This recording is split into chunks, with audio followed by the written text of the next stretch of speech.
అచ్చమైన పచ్చ పల్లె తీరునే కంటారా, ముచ్చటైన మన ఊరి కథ ఒకటింటారా, అచ్చమైన పచ్చ పల్లె తీరునే కంటారా. తెల్లవారి కోడి కూత, కోయిలమ్మ తేనె పాట, మంచు పూల గోగు తోట, ఏరువాక ఎంకి పాట. ఈ పల్లె పడుచుల ముత్యాల ముగ్గులు, సెలయేటి పరుగులు, గోదారి ఊరకలు, చెప్పలేని ఎన్ని హంగులో అనగనగా మన ఊరిలో. చెప్పలేని ఎన్ని హంగులో అనగనగా మన ఊరిలో. ముచ్చటైన మన ఊరి కథ ఒకటింటారా, అచ్చమైన పచ్చ పల్లె తీరునే కంటారా.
చూసారుగా మా ఊరి అందాలను చూపించుకుంటూ ఈరోజైతే నేను ఎక్కడికి వచ్చాను ఏంటన్నది ఇప్పుడైతే చెప్తానండి. నేను రాజమండ్రి నుంచి ఈ రాఖీ పండగకి వచ్చినప్పుడు అక్కడ మా సిస్టర్ చెప్పింది హోల్సేల్గా ఒక చోట పంట పొలాల్లో వాళ్ళు పండించిన పంటనే అమ్ముతూ ఉన్నారు, రీజనబుల్ రేట్లు, క్వాలిటీ సూపర్గా ఉందని చెప్పినప్పుడు నేను మా అన్నయ్య మా వదిన అయితే బైక్ మీద వచ్చామండి ఈ షాప్కి. ఈ షాపు సత్పల్ నుంచి అయితే తాళమడ దాటిన తర్వాత నారాయణపురం వెళ్ళే అడ్ రోడ్లోనైతే ఉంటుందండి.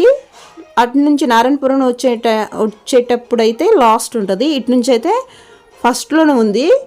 వీళ్ళ అడ్రస్ అనేది నేను డిస్క్రిప్షన్లో పెడతాను.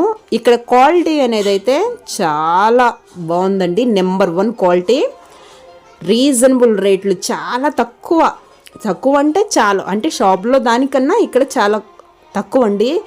చాలా క్వాలిటీ ఉందండి. మేము చాలా బాగా అనిపించింది. నేనైతే చాలా తీసేసుకున్నాను. బిల్ అయితే బాగానే చేశాను. ఈ లగేజీ అంతా మళ్ళీ నేను రాజమండ్రి మోసుకొని వెళ్ళిపోవాలి. ఎంతైనా కూడా నాకు ఇంటికి వచ్చినప్పుడు ఇలాగ హోల్సేల్గా ఎక్కడన్నా కనిపించినప్పుడు నేను ఖచ్చితంగా కొంటానండి. ఈ సత్పల్ ఏరియా వాళ్ళు ఎవరైనా ఉంటే ఖచ్చితంగా ఈ అడ్రస్కి వచ్చి మీరు కూడా చక్కగా ఈ పప్పుల్ని మీరు కొనుక్కోండి, వాళ్ళకి సపోర్ట్ చేయండి ఆ షాప్కి. ఇంకా వీళ్ళ షాప్లోనైతే ఇది జొన్నలు, రాగులు, సజ్జలు అవి కూడా సేల్ చేస్తారంట. ఆ బ్రదర్ చెప్పారు. షాప్ అయితే అదండి అడ్రస్, నేను మెన్షన్ చేస్తాను డిస్క్రిప్షన్లోని, మీరు చూడండి. మేమైతే మొత్తం అయితే తీసేసుకున్నాము. మళ్ళీ ఇక రిటర్న్ అయితే బయలుదేరాలి. మా ఊరు మీరు చూశారు, మా పంట పొలాలను మీరు చూశారు, మా వాతావరణాన్ని మీరు చూశారు కదా.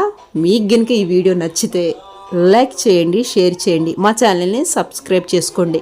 కంపల్సరిగా చుట్టుపక్కల ఉన్న సత్తుపల్లి ఏరియా ప్రాంతాల్లో ఉన్న వాళ్ళు కంపల్సరిగా ఈ ప్రాంతానికి వచ్చి వాళ్ళ దగ్గర అయితే పప్పులు తీసుకోండి. ఓకేనండి, బాయ్.